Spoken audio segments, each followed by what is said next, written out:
न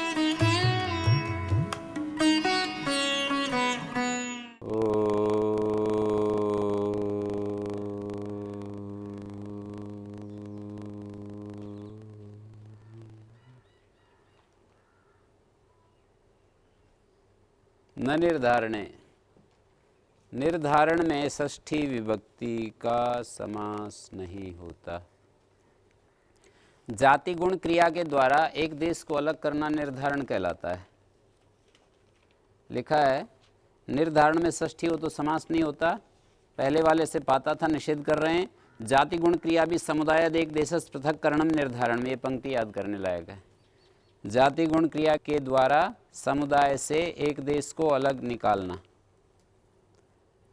जैसे जाति की दृष्टि से क्षत्रियो मनुष्याणाम शूरतमा, यहाँ जाति क्या है? मनुष्य जाति से एक देश क्षत्रिय को अलग निकाल रहे हैं। और कृष्णा गवाम संपन्न क्षीरतमा, गायों में कृष्णा, ये गुण की दृष्टि से हैं।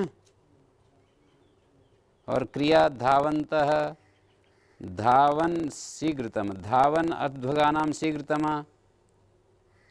यहाँ धावन जो है वो क्रिया, अध्वगानाम क्रिया है। यहाँ पर जाति जो है ना, इस तरह से देख रहे हैं। क्षत्रियो मनुष्याणाम शूरतमा, क्षत्रिय जाति, मनुष्यों में क्षत्रिय, और गायों में कृष्णा गाय। कृष्णा ये गुण की दृष्टि से काली गाय, शूरतमा नहीं, मनुष्यों में क्षत्रिय और गायों में काली गाय। तो काली गाय जो है गुण की दृष्टि से है ना, एक देश को अलग निकालना समुदाय से। गवाम यहाँ समुदाय है और उससे कृष्णा गो को अलग निकाल रहे हैं। मनुष्य समुदाय है, उस समुदाय से जाति की दृष्टि से एक देश को अलग निकालना। और ये जो निर्धारण होता है सजातीय में होता है, निर्धार्यमाण और यतो निर्धार्यते, जहाँ से हम निर्धारण करते हैं, जिसका निर्धारण करते हैं, दोनों एक जाति के होने चाहिए। गायों में भैंस, ऐसा कभी नहीं होता है। तो मनुष्यों में क्षत्रिय, ये जो कह रहे हैं, मनुष्य लोग भी वही हैं और क्षत्रिय लोग भी मनुष्य ही हैं। तो समुदाय हो गया ना, समुदाय से एक देश को अलग निकाल रहे हैं जाति की दृष्टि से। ये क्षत्रिय जाति की दृष्टि से निकाल रहे हैं। गुण की दृष्टि से आप कहना चाहोगे तो कह सकते हो, मनुष्याणाम गौरवर्णा बुद्धिमत्तमा। यदि ऐसा आप कहोगे, गौरवर्णा बुद्धिमत्तमा, ब्राह्मणेषु या ब्राह्मणानाम गौरवर्णा बुद्धिमत्तमा, ऐसे मान लीजिए कहें। ब्राह्मणेषु कहो, मनुष्याणाम कहो। मनुष्याणाम मैंने कहा गौरवर्णा या कृष्ण वर्णा, मनुष्याणाम श्याम वर्णा बुद्धिमत्तमा। अब ये गुण की दृष्टि से हो गया ना। क्षत्रिय जो है गुणवाची शब्द नहीं है। 4 प्रकार के शब्द होते हैं ना, जाति शब्द, गुण शब्द, क्रिया शब्द, यदृच्छा शब्द।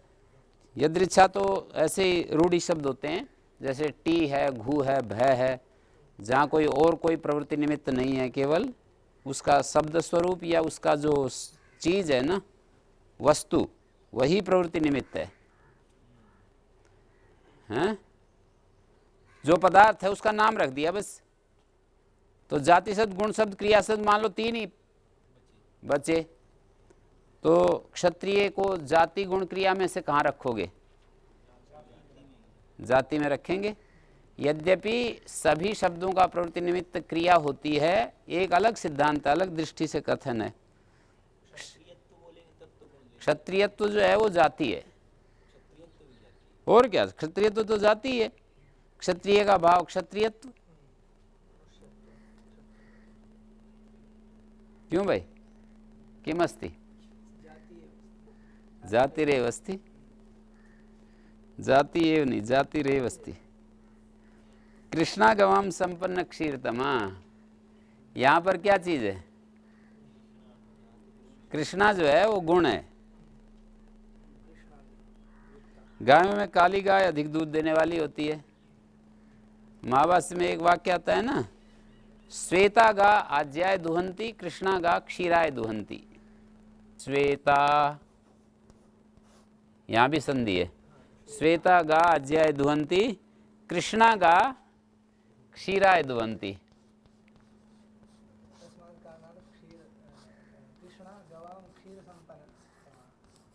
क्षीर संपन्नता होती है। काली गायें दूध के लिए दूही जाती हैं, सफेद गायें घी के लिए दूही जाती हैं। मतलब उनके गुण की दृष्टि से मेरे ख्याल में रखा होगा ये। सफेद गायों का घी अच्छा होता है, काली गायों का दूध अच्छा होता है। तो कृष्णा का संपन्न क्षीरतमा और धावन अध्वगा नाम शीघ्रतमा। रास्ता चलने वालों में जो धावन है, यहाँ पर ये क्रिया की दृष्टि से एक देश को अलग निकाल लिया। प्रतिपद विधाना षष्ठी न समस्यते वक्तव्यम। दो बार न ये जो हो रहा है ना, अत्र धावत शब्देन समास अप्रसंगा सत्संजकत्वात्।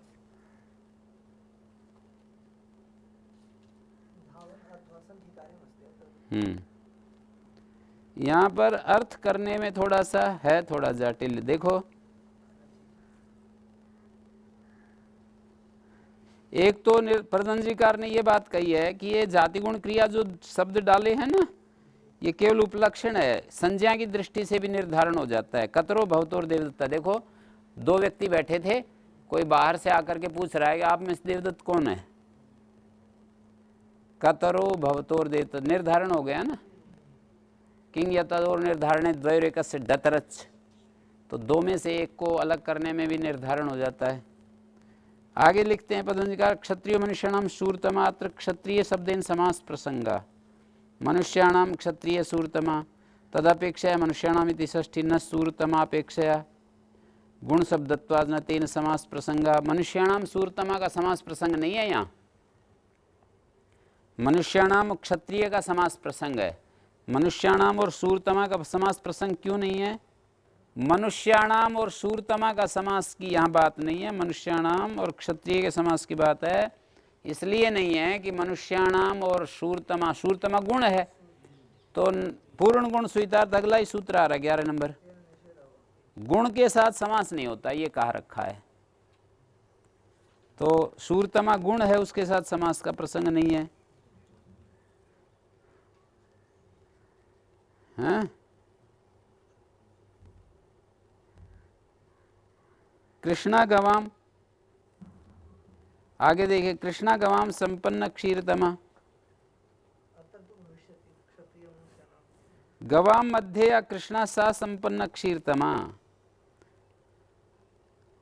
ये अर्थ नहीं है। गायों के मध्य में जो काली है वो संपन्न क्षीरतम होती है, ये बात नहीं है। एवं ही कृष्णा शब्द से गवाम इत्यनेन संबंध, ऐसा करोगे तो कृष्णा का गवाम के साथ संबंध होगा और उसका समास होगा नहीं, क्योंकि गुण के साथ निषेध किया हुआ है। तस्मात् गवाम मध्य या संपन्न क्षीरतमा सा कृष्णा, गायों के मध्य में जो सबसे ज्यादा दूध देने वाली होती है उसको कृष्णा कहते हैं। तो इस स्थिति में किस किस का समास पाएगा? तो एवं ही कृष्णा शब्द से गवाम इत्यनेन संबंध, गवाम मध्य या संपन्न क्षीरतमा सा कृष्णा, इस अर्थ के अनुसार किस किस का समास पाएगा? गवाम मध्य या संपन्न क्षीरतमा, संपन्न क्षीरतमा का समास पाएगा। गवाम और कृष्णा का समास क्यों नहीं पा रहा? कृष्णा गुणवाची है इसलिए निषेध हो जाएगा। और आगे उदाहरण में भी यही दिखाया है। धावत शब्द है, धावन, प्रथमा में धावन, धावन तो धावनता होता है ना, तो धावन अध्वगा नाम शीघ्रतमा। तो धावन किस किस का समास प्रसंग है वो दिखा रहे हैं पतंजलिकार। शीघ्रतम शब्दस्तु गुण शब्दो नैवा इति चिंत्यम। शीघ्रतम शब्द गुणवाची है या नहीं है ये तो विचारणीय है। अत्र धावत शब्देन समास अप्रसंगा सत्संजकत्वात्। अगले सूत्र में सत पढ़ा है ना, पूर्ण गुण सुहितार्थ सत, सत के साथ, सत कहते हैं सत्री शानद, सत के साथ समास नहीं होता ये कहा है, तो धावत सत्री है तो समास होगा ही नहीं। रही बात फिर शीघ्रतमा, अब शीघ्रतम को हम गुणवाची कहें या न कहें ये विचारणीय है। अब यदि इसको गुणवाची कह दिया तो फिर उसके साथ भी समास नहीं होगा, गुणवाची नहीं है तो फिर कहा जा सकता है कि भाई समास की प्राप्ति है, हैं? और आगे प्रतिपद विधाना षष्ठी न समस्थित, कल आया था ना, प्रतिपद विधाना षष्ठी का समास नहीं होता, शेष लक्षणा को छोड़कर सब प्रतिपद विधाना षष्ठी कही जाती है।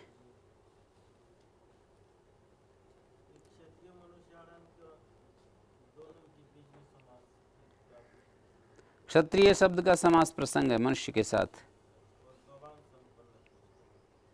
गवाम संपन्न क्षीरतमा, तब तो प्राप्ति नहीं है। गुण कहेंगे तो अध्वगा नाम का शीघ्रतमा के साथ समास पाएगा, गुण नहीं कहेंगे तो पाएगा, और गुण कह देंगे तो फिर तो नहीं हो सकता। शीघ्रतम को गुण कहें या नहीं कहें, संपन्न क्षीरतमा में गुण नहीं कह रहे। हाँ जी,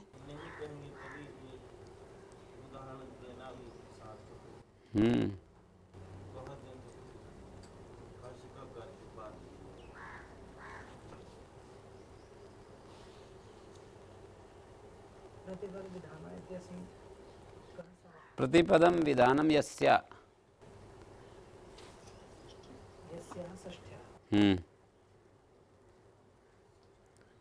पदम पदम प्रतिपदम। पूर्ण गुण स्वीतार्थ पूर्ण प्रत्यांत होते हैं 5वें अध्याय के दूसरे पाद में कहे, तस्य पूर्ण डट प्रकरण है, हैं? तस्य पूर्ण डट से लेकर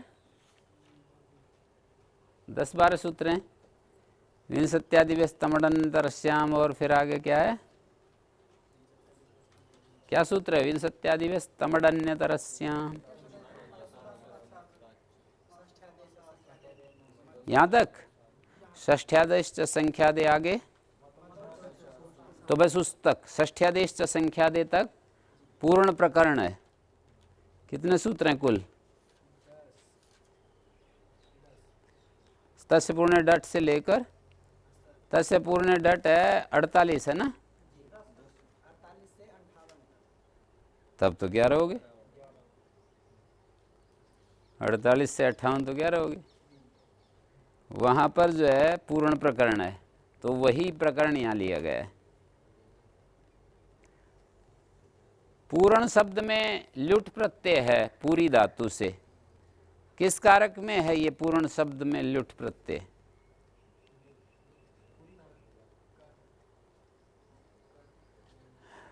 कर्म में करोगे तो पूर्यते यस्य पूर्णा, ये अर्थ होगा। पूर्यते अनेनिति पूर्ण, जिसके द्वारा पूरा किया जाता है वो क्या है? जिसके द्वारा, ये न वहाँ पर ये बताया है कि षष्ठी समर्थ से पूर्ण अर्थ में डट प्रत्यय होता है। जैसे यहाँ पर उदाहरण दिया है, छात्राणाम पंचमा, पंचानाम पूर्णा,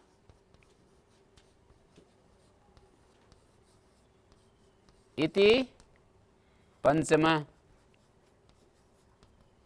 ये पंचमा कैसे बता? पंचन डट प्रत्यय तस्य, तस्य पूर्ण डट नान्ताद संख्या देर मठ, नकारांत से उत्तर डट को मठ होता है, मठ, मठ का तो मैं बचा डट का है,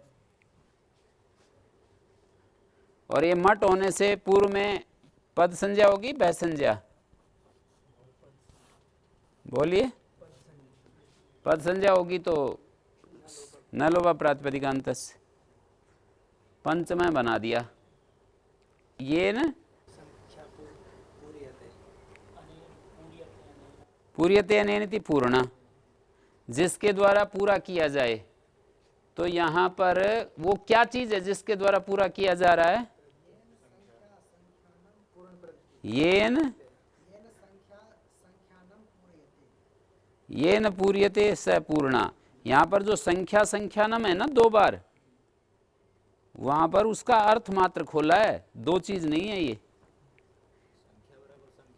संख्या बराबर संख्यानम है, वहां देखने की बात है, ध्यान देने की। हाँ, संख्या और संख्यान एक ही चीज है। येन संख्यानम पूर्यते स तस्याः पूर्ण, वो उस संख्या का पूर्ण कहलाता है। जैसे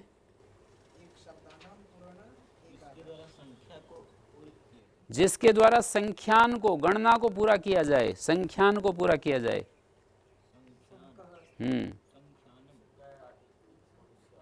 जैसे यहां पर पंचानाम पूर्णा पंचमा ऐसे बोलते हैं ना, जिसके द्वारा संख्यान को, गणना को पूरा किया जा रहा है।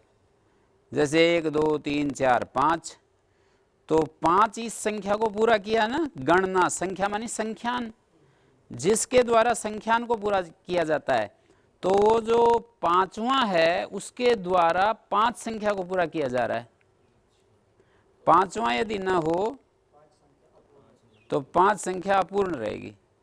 10वां ना हो तो 10 संख्या पूर्ण। 11वां, 12वां, 13वां, 14वां सब जो है उस संख्या के पूरक हैं। ये लिखा है ना भाई, एन संख्या संख्यानम पूर्यते स तस्याः,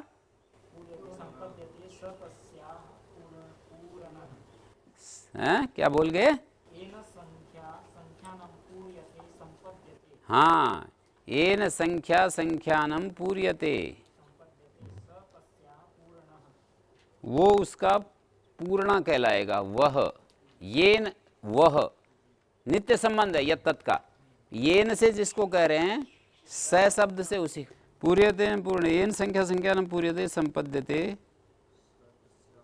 स तस्या पूर्णा, एकादशनाम पूर्णा। यस्मिन उपसंजाते, अगले बात ये पंक्ति कह दी ना, जिसके आने पर अन्य संख्या बन जाती है। यस्मिन उपसंजाते, जिसके आने पर अन्य संख्या संपद्यते, अन्य संख्या संपन्न हो जाती है।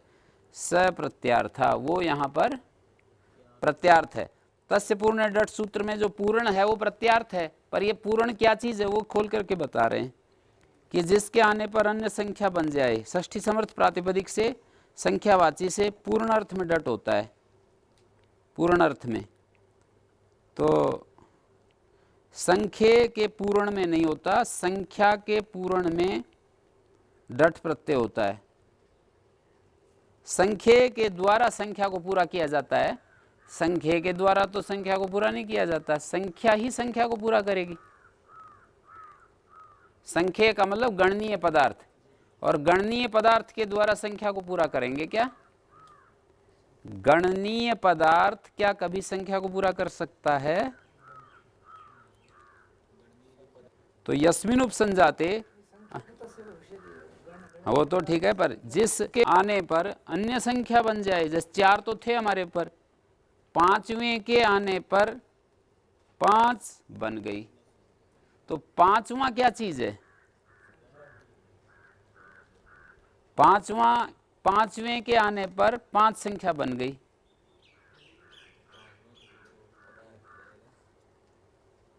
पांचवें के आने पर 5 संख्या पूरी हो गई। संख्यावाची से, ये जो षष्ठी समर्थ है ना जी, ये संख्यावाची है। षष्ठी समर्थ संख्यावाची प्रातिपदिक से पूर्ण इस अर्थ में डट होता है। संख्या में वर्तमान संख्यावाची, ऐसा कहना चाहिए। सही अर्थ इसका ये बनेगा, संख्या में वर्तमान संख्यावाची, संख्या में वर्तमान जो संख्यावाची, हाँ, तो 5 संख्या में वर्तमान जो संख्यावाची प्रातिपदिक, उससे डट प्रत्यय होता है पूर्ण अर्थ में। उस संख्या के पूरक अर्थ में, पूर्यते अनेनिति पूर्णम, जिसके द्वारा उस संख्या को पूरा किया जाए। येन संख्यानम पूर्यते, संख्या बराबर संख्या, संख्या और संख्यान एक ही चीज़ है, ये दो चीज़ नहीं है। और येन पूर्यते संख्यानम, संख्या तो ये है ना, जैसे 5 संख्या है और ये गाय है ना, ये संख्या है। संख्या माने 1 2 3 4 5, और ये 1 2 3 5 जिसके अंदर वर्तमान है, एक गाय या एक पुस्तक, 2 पुस्तक, 3 पुस्तक, 4 पुस्तक, 5 पुस्तक, तो ये संख्या जिस पुस्तक में वर्तमान होती जा रही है वो संख्या कहलाता है। गणनीय पदार्थ बोल रहा हूँ ना। संख्या और संख्यान ये बोले बराबर किस तरह है? यहाँ पर संख्या का ही अर्थ संख्यान है। संख्या ये भाव प्रत्यांत है, मतलब भाववाची समपूर्वक ख्या धातु से भाव में प्रत्यय, और संख्यानम भी भाव में है। इस पंक्ति का क्या है कि ये संख्या संख्यानम पूर्वक, जिसके द्वारा संख्या संख्यान को पूरा। नहीं, ऐसा करोगे तो फिर गलत अर्थ हो जाएगा बिल्कुल। संख्या संख्यान को पूरा करती, ये इस वाक्य का अर्थ नहीं है। संख्या और संख्यान एक ही चीज है, यही तो मैं जोर दे रहा हूं कि दो चीज नहीं है ये। नहीं, यहां पर इस पंक्ति में ये तस्य पूर्ण डट पर जो संख्या संख्यानम दो शब्द 2 बार जो लिखा हुआ है उसकी बात कर रहा हूं मैं। संख्या और संख्यानम ये दो चीज नहीं है, एक चीज है। बराबर का निशान दे दो।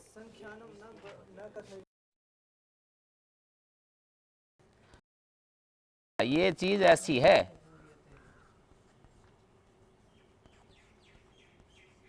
ऐसा यदि कर दोगे तो फिर कोई दिक्कत नहीं।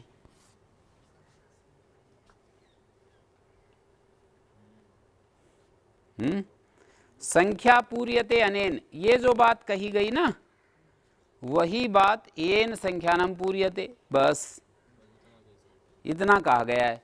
येन संख्यानम पूर्यते कहो या पूर्यते, पूर्यते संख्या अनेन, ये दोनों एक ही तो बात है। पूर्यते संख्या अनेन इति पूर्णः, और येन संख्यानम पूर्यते सह पूर्णः। स तस्या पूर्णा, तस्या का मतलब उस संख्या का जो कि संख्या में वर्तमान है। संख्या में वर्तमान संख्यावाची शब्द से, जैसे हम जिससे भी प्रत्यय लाएंगे वो संख्या में वर्तमान होगा। संख्या में वर्तमान जो संख्यावाची प्रातिपदिक, जैसे पंचन प्रातिपदिक, वो संख्या में वर्तमान है। संख्या में वर्तमान जो संख्यावाची प्रातिपदिक, उससे उस संख्या के पूर्ण में प्रत्यय आता है। उस संख्या का जो पूरक है, उस संख्या का जो पूर्ण करने वाला है, उस संख्या का जो पूरक है, उसको कहने के लिए डट आता है। हैं? कभी संख्या में नहीं भी हो सकते। और क्या, जैसे हम यूं कहें, मतलब नहीं, यूं समझ लो कि जो 18 संख्या है, 18 संख्या तक तो हमेशा संख्या संख्या में ही होती है। ये शब्द शक्ति स्वभाव ऐसा है, सारे समझ लो अच्छी तरह। 18 तक तो शब्द शक्ति स्वभाव ऐसा है कि संख्या संख्या में ही होती है, और आगे 20 से आगे, 19 से आगे, हाँ 19 का मतलब 19, 19 से आगे संख्या संख्या में भी हो सकती है, संख्या संख्या में भी हो सकती है।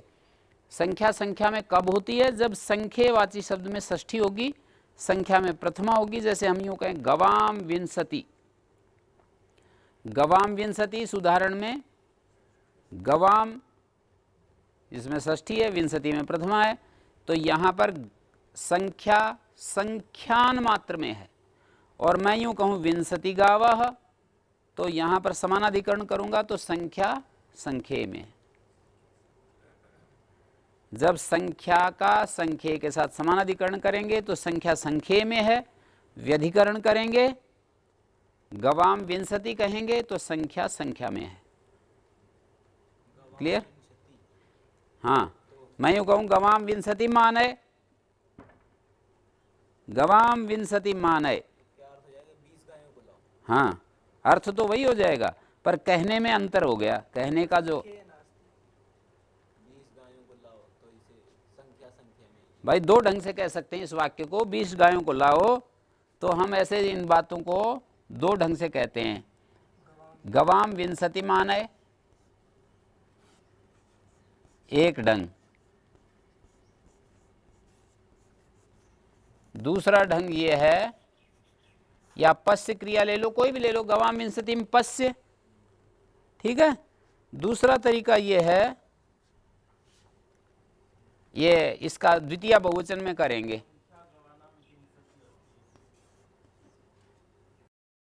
गवाम विंशति संख्या, गवाम विंशति ही विंशतिम गाः पश्य,